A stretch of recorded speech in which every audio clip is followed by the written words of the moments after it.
voilà, la situation géopolitique actuelle amène les citoyens aussi à s'exprimer d'une certaine manière. On ne peut plus vraiment rester voilà, silencieux malgré mon statut et mes fonctions. Et voilà, je l'ai payé.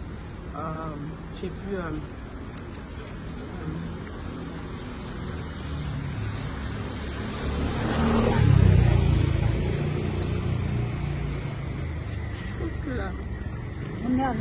la sanction elle était claire à mon encontre.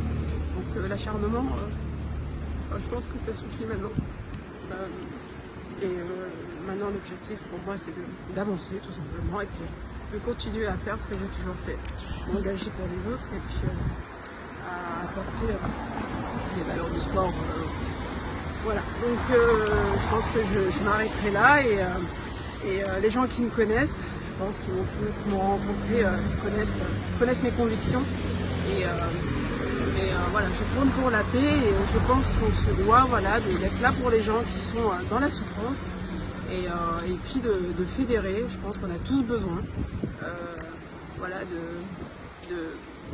paix et donc je reste la sportive que j'ai toujours été. Tout simplement. Est-ce que vous estimez que prendre la parole en tant que personnage public français aujourd'hui, eh bien, c'est se préparer à payer le prix dans le cadre de ce conflit au Proche-Orient? Bien sûr, c'est un sujet sensible, c'est un sujet qui dépasse tout le monde. On est pris dans une machine à broyer, donc voilà, il faut être prêt à en subir les conséquences, malheureusement. Et puis surtout, maintenant, je me rends compte en fait de ce qui se passe sur les réseaux sociaux, quoi. Moi, j'ai rendu mes comptes avec Paris 2024, la sanction, elle a été claire. J'aurais dû garder mon droit de neutralité, donc il n'a jamais été voilà, une question antisémite ou quoi que ce soit. J'aurais dû être neutre et effectivement, malheureusement, grâce à ma fonction, on a touché aussi à Paris 2024, donc je le regrette. Mais oui, le harcèlement des réseaux sociaux prend de l'ampleur et j'ai l'impression que même les institutions ont du mal à gérer ça et le problème il est là. Il est pas voilà, moi les seuls comptes à rendre sont auprès de mes employeurs, enfin voilà, Paris 2024 et par rapport à la police, voilà. Donc eux reconnaissent, reconnaître ou pas, voilà. Ma condamnation ou non, donc c'est tout. Moi ça s'arrête là, je vais pas rentrer dans les débats de qui je suis, pourquoi, tous les gens qui m'harcèlent en fait, il faut remettre les choses à leur place. Mon erreur a été de ne pas expliquer ce poste, je le reconnais, je ne l'ai pas expliqué. Je me suis juste basée sur une question pour interpeller mes internautes sur cette tragédie du 7 octobre, mais pas que sur le 7 octobre, pourquoi c'est arrivé en fait. C'est de comprendre pourquoi, il faut aller au fond des choses. Et le malheur n'arrive pas comme ça. Et c'est pas pour justifier quoi que ce soit, je condamne tout en fait acte de violence. Je ne suis pas pour la violence. Voilà, mais c'est important de comprendre le contexte en fait, pour pouvoir aider et aussi d'expliquer que voilà.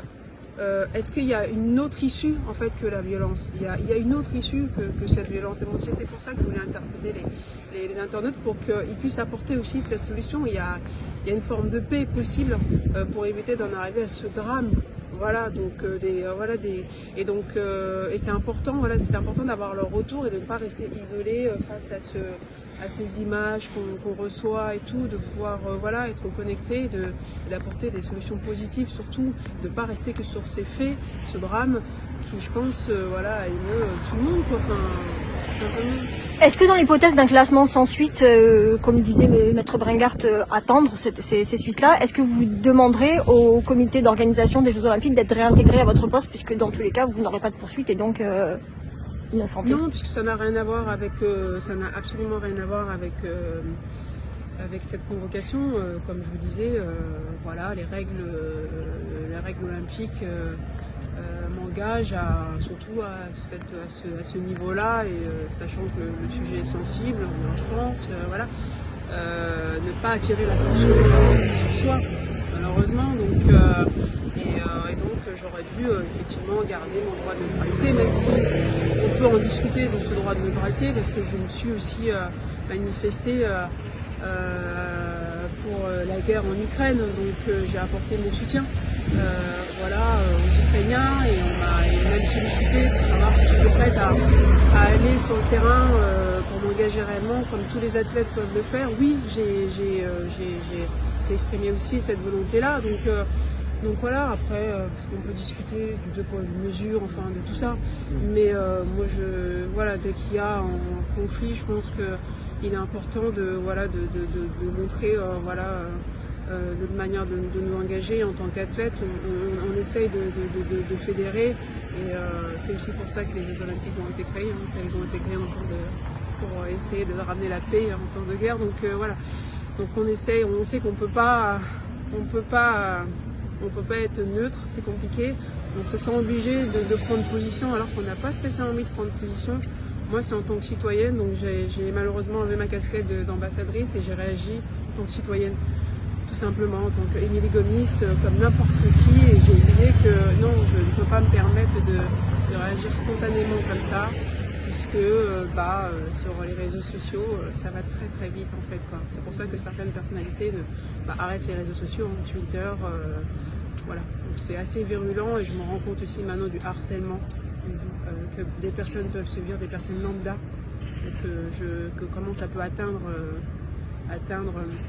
une vie privée et nuire. Donc moi j'ai encore la possibilité de me défendre. Je pense que les gens qui m'ont côtoyé connaissent un peu mes valeurs et mes convictions, donc j'ai encore cette chance de pouvoir en parler, mais certaines personnes qui eux n'ont pas la possibilité de se défendre, ça doit être horrible. On vous sent très ému. Est-ce que vous vous attendiez à un tel engouement? Parce qu'il y a la portée politique, il y a la portée médiatique et il y a évidemment ce que vous évoquiez, la portée qui touche aujourd'hui votre vie privée.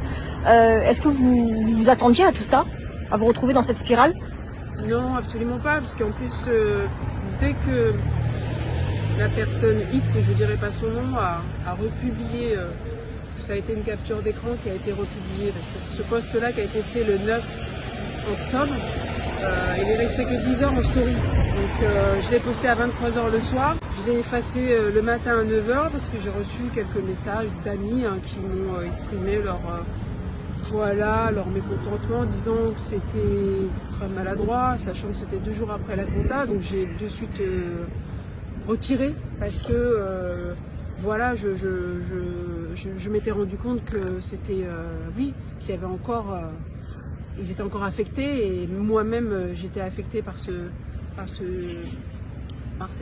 événement et donc je me suis excusée en interne sans spécialement le faire en public parce que j'estimais que j'allais pas le faire en public et donc pendant plusieurs semaines rien ne s'était passé parce que même mes supérieurs étaient au courant de ce poste-là, donc comme étant au courant qu'il n'y a pas eu de retour, je pensais que l'affaire était classée et une personne a décidé d'en faire son affaire personnelle le 30 en le repostant et en le mettant comme apologie au terrorisme et en m'étiquetant comme antisémite et tout ce qui va avec quoi. Donc de suite là ma réaction a été d'appeler Denis Estanguet et de m'expliquer auprès de lui parce que c'est mon patron et que je leur devais ça en fait. Et je pensais que le problème allait être réglé en 48 heures puisque j'attendais d'être convoquée pour qu'on puisse étouffer l'affaire ou apporter en tout cas une réponse publique. Voilà, et rien ne... On m'a laissé gérer le problème toute seule et donc ne sachant pas comment le gérer, j'ai laissé les choses. Voilà, je me suis isolée dans ma famille et il a fallu 40 jours pour que je puisse me faire entendre. Donc c'est pour ça que j'ai dû prendre des avocats pour que je puisse me faire entendre donc, lors du conseil d'administration et pouvoir expliquer vraiment le pourquoi, comment j'avais fait ce poste-là. Mais il a fallu attendre 40 jours. Donc je pense que pendant ces 40 jours, plein de choses se sont passées et n'ayant rien dit sur les réseaux sociaux, voilà, tout le monde a pu dire ce qu'il voilà. Donc je pense que c'est ça qui a vraiment on va dire mis de l'ampleur quoi. Donc voilà, je sais pas quoi dire d'autre, mais en tout cas je suis quand même soulagée le fait d'avoir été entendue et la suite mon avocat vous dira voilà. j'ai juste envie de passer à autre chose et de continuer à œuvrer comme j'ai toujours fait. J'espère que ça n'entachera pas mes engagements et que les choses seront derrière.